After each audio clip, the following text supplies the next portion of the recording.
tunes that'll just like set the right mood. Think Portsmouth, Ice Cold Lemonade, that's a good company. You know, that kind of vibe.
Yo, what up, everybody?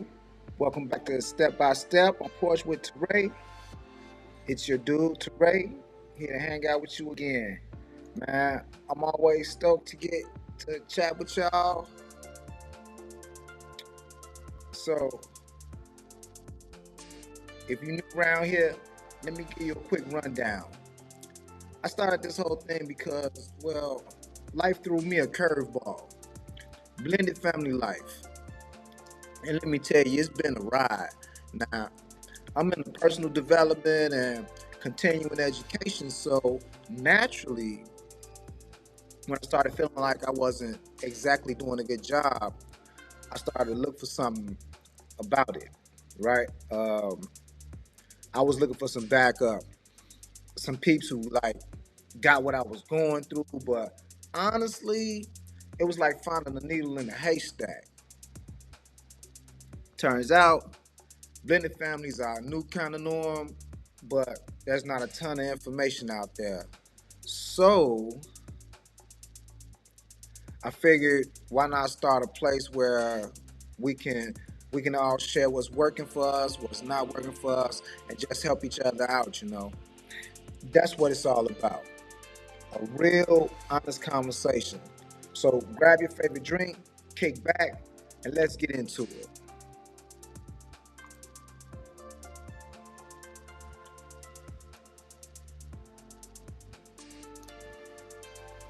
All right. So today we're gonna dive into some stuff that's super important for all of us in blended families. We're talking about building those solid foundations, the kind that can handle anything that life throw at us, right? We're gonna chat about how to actually talk to each other, like for real, talk to each other. Because honestly, that's where a lot of the magic happens, or where things can go sideways. Uh, we're gonna talk about the roles we play as parents and step parents, trying to figure out who does what, how to do it together, and of course, we're gonna focus on the most important thing: supporting the kids. We really gonna emphasize the importance of effective communication in the blended family, right? Because at the end of the day, it's all about talking it out, right?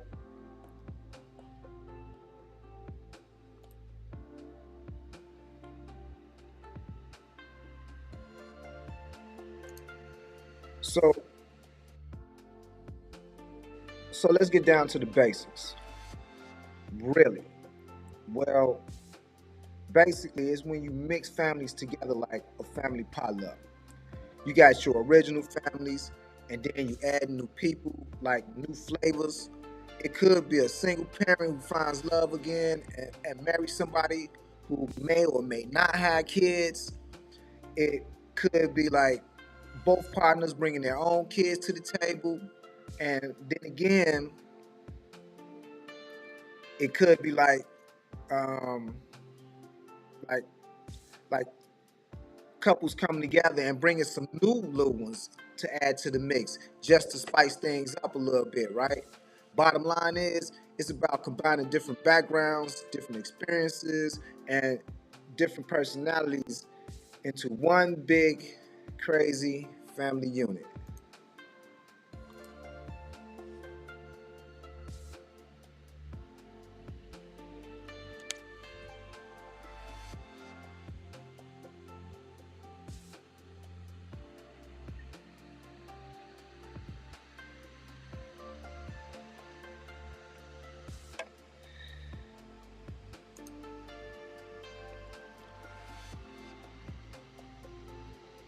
So now here's where it gets real.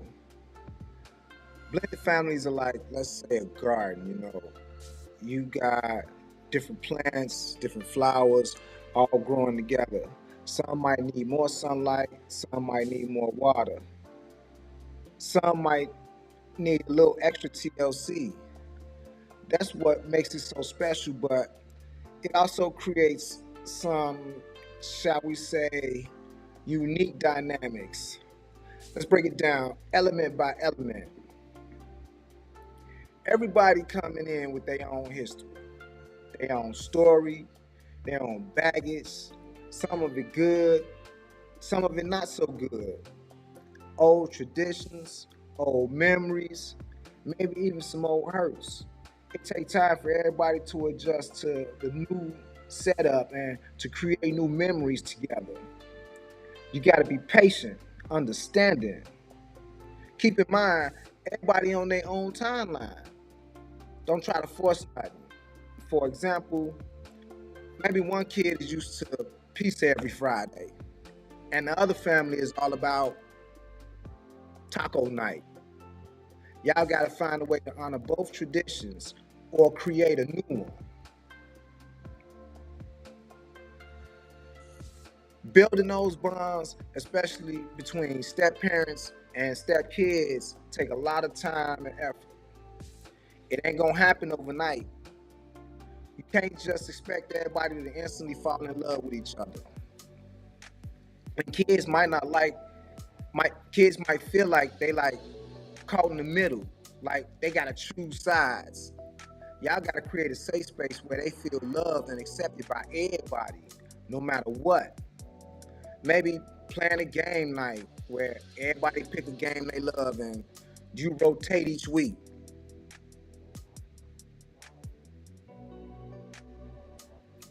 And then there's the whole X factor. Co-parenting with exes can be like navigating a minefield. Y'all got to keep the lines of communication open, but y'all also got to set boundaries. Remember, it's all about the kids. Keep the drama to a minimum and focus on what's best for the kids. Maybe use a shared online calendar to keep everybody in the loop about the kids' appointments and events.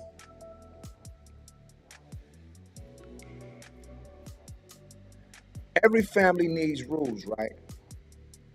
But in a blended family, you got to figure out who does what, what's okay, and what's not okay. You got to have those conversations. Get everybody on the same page. Clear expectations are key to avoid to avoid misunderstandings. Maybe have a family meeting to create the rule list together to make sure everybody feel heard.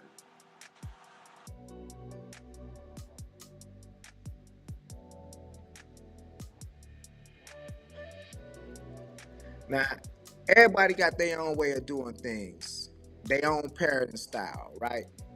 Some are strict, some are laid back.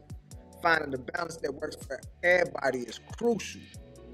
You might have to compromise. You might have to try new things. Be open to learning from each other. Maybe try to find common ground and core values, and then allow for some flexibility on the smaller things.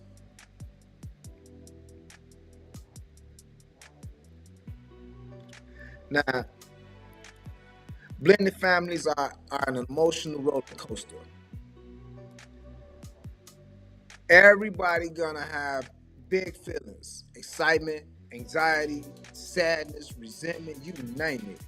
It's cool, it's normal, just gotta talk about it. Create a space where everybody feels safe to express their emotions without judgment. Maybe schedule a weekly feelings check-in where everybody can share how they doing.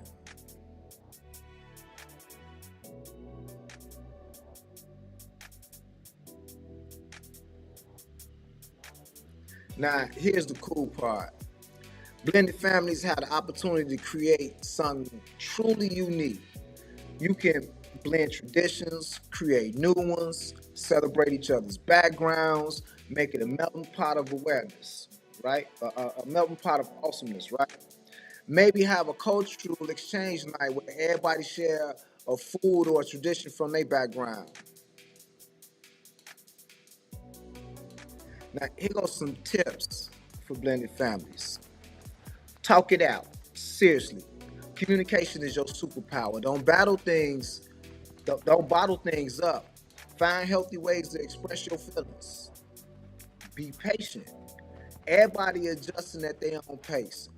Don't rush it. Give it time and trust the process. Family meetings. Yes. they help.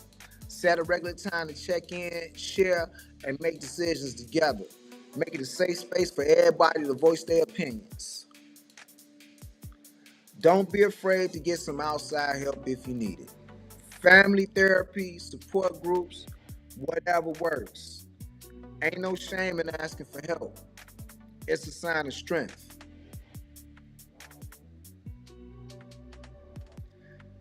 I Now let's touch on some bumps in the road, because let's face it, they gonna happen. It's how you navigate them that matters. You know, building trust, kids might be a bit wary, especially at first. They might be wondering, can I trust this person? Are they gonna stick around? That's normal. You just gotta be consistent. Keep your promises and listen. Show them that you are reliable, that you are there for them. Actions speak louder than words. When it comes to balancing everybody, jealousy, yeah, that happens. And siblings might compete for attention, especially when they trying to figure out their place in a new. Now, you got to make sure that you're making time for each kid, playing stuff together, and give props where they do. Let them know that they loved and valued for who they are. Don't play favorites. Now, arguments is gonna happen. It's how you handle them that matters. Don't let things fester. Address them calmly and constructively. Now, parents got to be on the same page. Listen to everybody. Try to understand their perspectives and find ways to work it out together.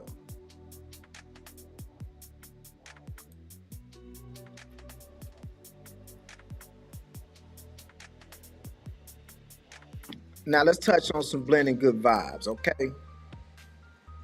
So, family meetings are gold. Seriously, schedule them regularly. It don't have to be a formal affair. Just a time to like check in, share what's going on, make some decisions together. You know what I'm saying? Stuff like that. Maybe get some snacks, make it a fun event. You can even like use a talking stick to make sure everybody get a chance to speak. Check in with each other, one on one. How you doing? How's it going? How you feeling? These simple questions can go a long way. Maybe talk together, go for a drive, or just sit on the porch and chat. Make it a regular thing though. Now you got to give honest feedback, but keep it kind.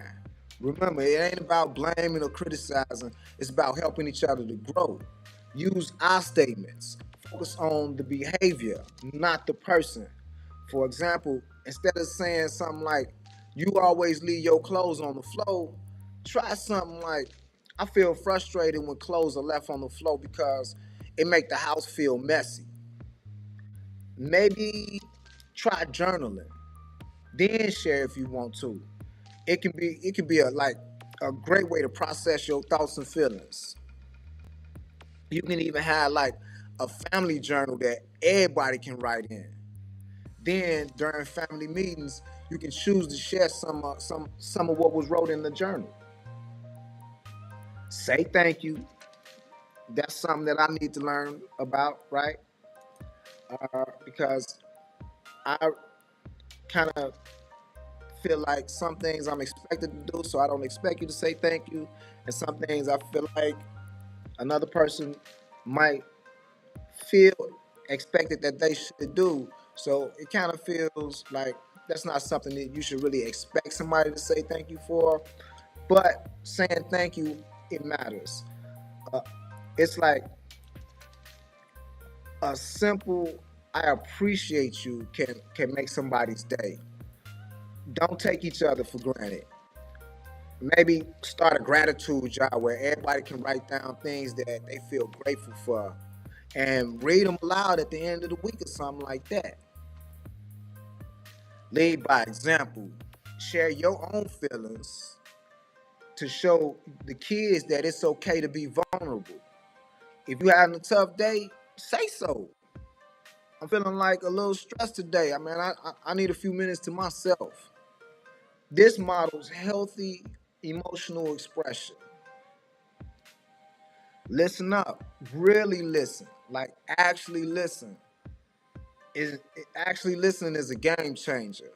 It's not just it ain't about just hearing words. It's about understanding the person behind the words. Put the phone down, make eye contact, and really pay attention. Eliminate those little distractions. Get a person your undivided attention, and show them that you value what they gotta say. Maybe even turn your body towards them and nod to show you listening, because those little nonverbal cues, they go a long way too. Say stuff back to make sure you got it right. Paraphrase what they said. Ask clarifying questions. So what I'm hearing is this shows that you actively listening, that you care about understanding their perspective. Show some sympathy. I get it. It's powerful. Acknowledging their feelings, even if you don't agree with them. That sounds real tough, but like that sounds really tough. For I can see where you. I can see why you feeling that way. This validate their emotions. Don't interrupt. Let them finish their thoughts. Resist the urge to jump in with your own opinions or solutions while they talking. Just listen. Ask questions that make them think. Open-ended questions. Encourage them to elaborate. Tell me more about that. Or like, how did that make you feel? This helps them to process their emotions and to share more deeply. Setting boundaries. Everybody needs their space, their own sense of privacy and autonomy. It, it, it ain't personal. It's about respecting each other's needs. Knock before you go in somebody's room. Knock before you go into any shut door. Don't take nobody else's stuff without asking. These simple gestures show respect for each other's privacy. Maybe even designate quiet zones in a house where somebody can go when they feel like they need to get some they need to get something done, or they need some alone time. Respect private talks. If somebody having a conversation, give them their space. Don't eavesdrop. Teach kids to respect each other's privacy too. Make time for yourself. Everybody needs to recharge. Encourage each other to pursue hobbies. Spend time with friends or just relax. Maybe set aside a family quiet time each day where everybody do their own little thing. Rules for phones and social media? Smart idea. Set clear expectations about screen time, online behavior, and privacy. Maybe have a family meeting to create a technology contract that everybody can agree to. Family rules everyone agrees on? Even smarter. Create a list of rules together and make sure everybody understands and agrees to these rules. This helps to create a sense of fairness and consistency, and it clarifies all expectations. Respect each other's feelings. Don't dismiss or minimize nobody else's emotions. Validate their feelings because they experience the things how they experience the things, even if you don't understand it. It's okay to feel sad, or I understand why you feeling angry.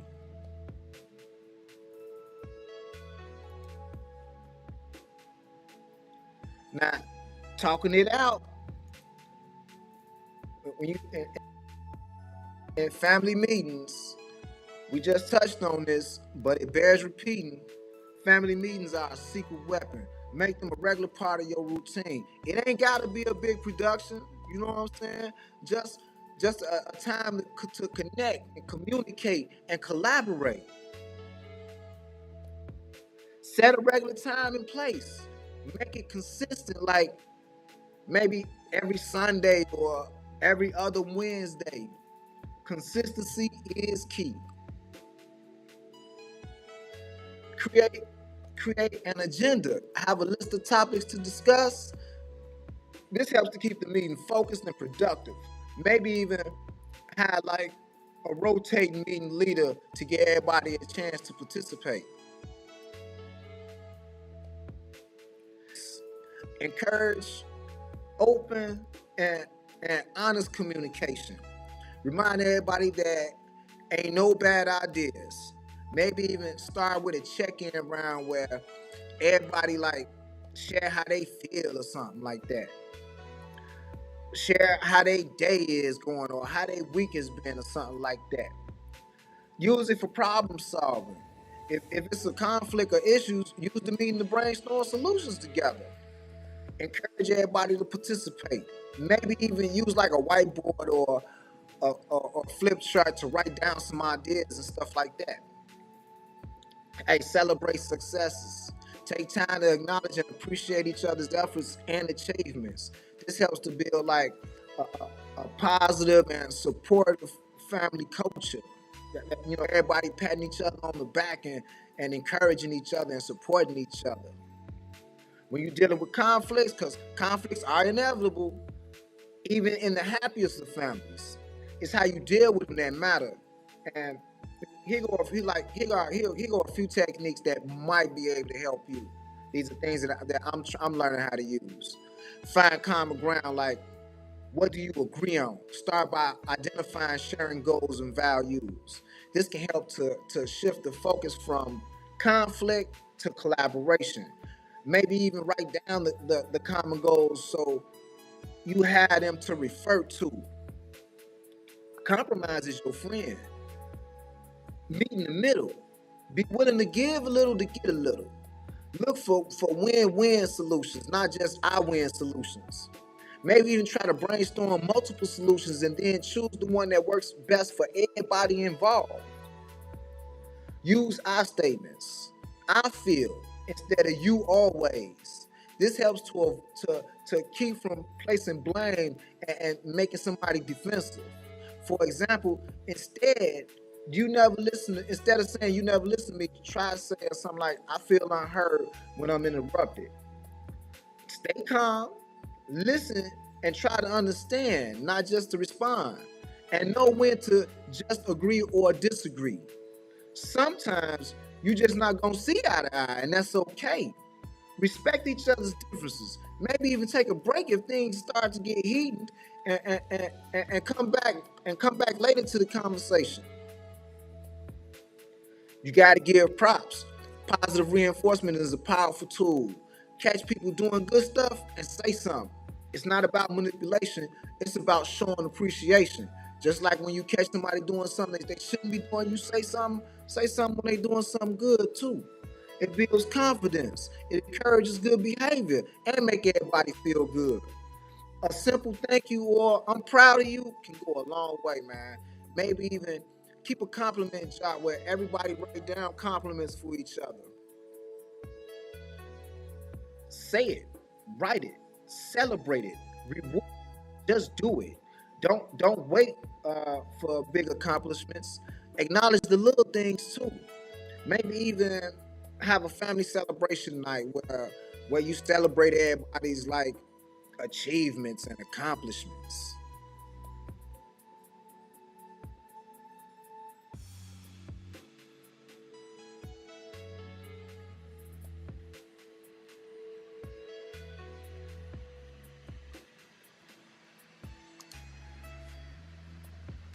Now, when it comes to parents and step parents, you got to support each other's efforts. Now, you got to acknowledge the hard work and dedication that go on in the parenting and step parenting.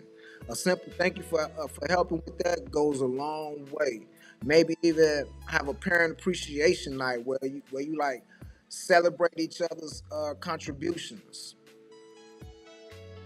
When it comes to co-parenting, if exes are in the picture, adds a whole nother layer of complexity. But it's crucial to keep things civil and focus on the kids. It's like y'all all on the same team, even if y'all not playing on the same field no more. You still a part of the same team. Same rules should apply at both houses as much as possible. This provides consistency and stability for the children. Y'all got to work together to establish common grounds on important issues. Maybe even create like a shared co-parenting agreement that outlines rules and expectations. Think of it like a playbook for the kids. Be flexible. Life happens, man. Schedules change, and you got to be willing to compromise and accommodate each other's needs. Maybe even use a shared calendar, co-parenting app to keep track of schedules and appointments, like having a digital assistant or having a digital assistant for the family. And keep talking, man. Open and honest communication is essential. Use neutral language. Use that neutral language and focus on the children's needs and avoid personal attacks. Maybe even schedule like regular check-ins with your ex to discuss what's going on with the kids. Think of it like a team meeting, but for co-parenting. Make sure you putting the kids first. You gotta avoid talking negatively about your ex in front of the kids, man. You gotta encourage a positive relationships between the kids and both parents. Even if y'all don't get along, still make sure it's important that the kids love everybody. Maybe even reminding the kids that it's okay to love both everybody. It's okay for the kids to love both parents. It's like teaching them, like it's like it's like reminding them that they got two cheerleading squads.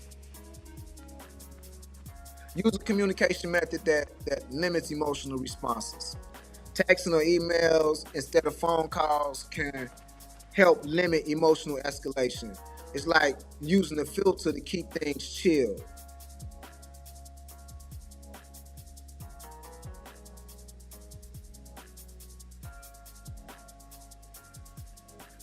Now, when it comes to the kids, last but not least, when it comes to the kids, man, you got to make sure that you're seeing their side, because the kids are gonna be the ones who are the most affected in the blended family life. They navigating a lot of changes, and it's important to see things from their perspective as well. It's like they the ones riding in the back seat. They the ones riding the biggest wave. So we got to make sure that they don't wipe out. You got to put yourself in their shoes. Imagine what it's like to have your family structure change, to have new people move in your house, to have to adjust to new rules and routines. Maybe even try to have a conversation with your kid about how they feel about changes. It's like trying to walk a mile in their shoes. You got to acknowledge their feelings. Don't just dismiss or minimize their emotions just because they kids. Let them know it's okay to feel whatever they feeling. It's okay to be sad. It's okay to be upset or to be angry or to be mad. You got to validate their emotions too. It's like giving them a thumbs up for being real. And be patient. They might need time to adjust to a whole new family dynamic. Don't rush them.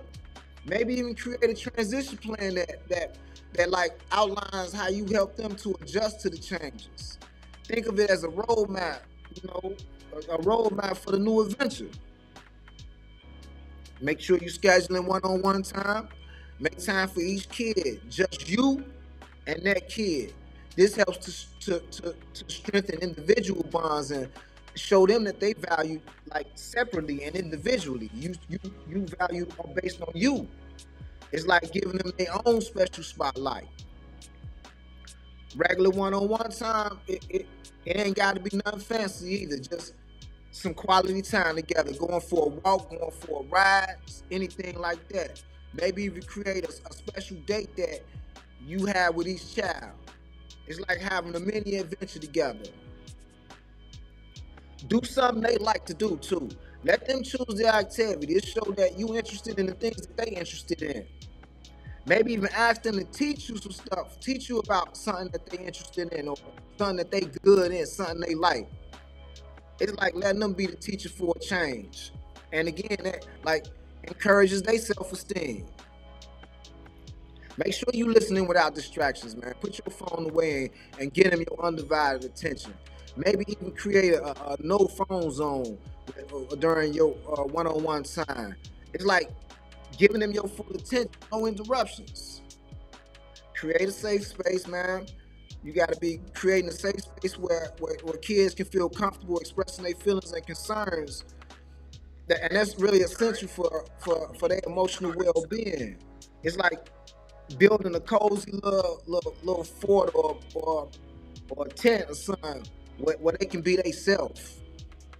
And listen up. Really listen. Pay attention to the words that they saying. The words that's coming out of their mouth. Pay attention to their body language. Pay attention to their tone of voice. Maybe even try to paraphrase what they saying to make sure you understand it. You know what I'm saying? It's like being a detective and looking for clues. You got to be on some Sherlock Holmes when you dealing with these kids. Man, show empathy. You got to acknowledge their feelings, man. Even if you don't understand them. I understand how you feel, or that sounds really tough. You got to validate their emotions. It's like giving them a hug with your words. Don't judge. Try not to criticize or dismiss their feelings. Create a non-judgmental environment. Maybe even remind them that you are there to listen and not judge. It's like creating a judgment-free zone. Ask questions, open-ended questions. Encourage them to share more about their thoughts and feelings, like in depth. Don't like ask them yes or no questions. Ask them, is it your tummy that's hurting? No. Ask them what's hurting and let them describe it to you themselves. Tell me more about that, or how did that make you feel? This is how, and this helps them to process their emotions. It's like pulling back the curtain to see what's going on inside. Again, have them regular check-ins, make it a routine. Maybe even create a check-in chart where everybody fills out each week. It's like having a regular pit stop to make sure everybody doing okay. Offer support. Let everybody know that you there for them no matter what. I'm here for you, man. You ain't in this alone. We in this all together, man. Reassure them that you love them. It's like being an anchor in a storm, man. Respect their privacy. Don't force them to talk about things that they ain't ready to talk about. Let them know that they can trust you. Maybe even create a secret code that they can use to let you know when they do need to talk. And it's like giving them a secret password to a safe space that's all they own. That they can use when they ready to use. And lead by example. You got to model healthy communication and emotional expression. You got to share your own feelings and experiences and experiences in, in, in an age appropriate way. Maybe even start a family feelings journal that everybody can write in. It's like showing them that it's okay to be human. It's okay to have feelings. It's okay to not be perfect. Create those rituals that help them feel secure. Bedtime rituals, special meals, or regular family game nights that can provide a sense of stability. It's like building a rhythm in their lives. Help them maintain connections with their other parents. Facilitate communications and visits and avoid speaking negatively about their other parent. It's like helping them to keep all their important connections strong.